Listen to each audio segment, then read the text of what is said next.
The call to prayer is called. How many times a day? 5 times. Who decided that? You did not. Allah decided it. And you have to adjust your life to what the Supreme Maker has said. In the same way, when you have rules and regulations, whether it's at your school, in your country, at your workplace, wherever it may be, someone above you has decided those rules, you will have to follow. You will have to follow the rules. When they say, this is the protocol, this is the rule, you need to get here at this time. School, they say, come at 8 o'clock. Can you just decide, I'm going to arrive at 9? They will punish you. They will penalize you. Maybe if you have a note to explain why you were late once or twice, they might excuse you. But if it is more than that, you will be penalized. So when Allah has disciplined you 5 times a day to fulfilling the connection with Him at specific times, one of the fringe benefits is that you become a disciplined person even with your timing. May Allah Almighty make us from among those. Then you stand in a row. The Imam says, Stawu, istawu. Doesn't he say that? Sawu sufufakum fa inna taswiyata sufufi min iqamati salah.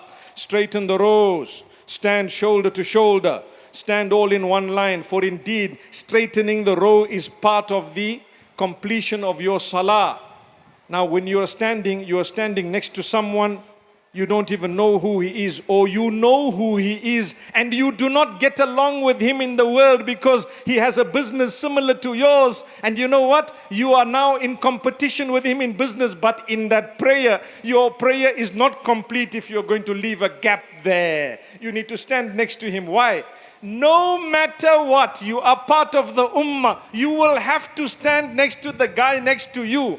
He is tall, he is short. You like him, you don't like him. He is a Muslim. You will have to stand in the same saf for that salah to be accepted. That is Allah training you to adjust yourself to fulfill His instruction, whether it suits you or does not suit you, for the betterment of the entire ummah above the benefit of yourself.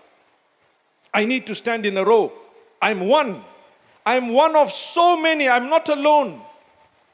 I can't achieve a thing alone. I can only achieve when there is a good team around me. If there is no good team, I will never achieve, no matter who you are. So this is why you stand in the saf. When the imam goes down, you go down. Why? You follow your leader. You can't just break your rules all on your own.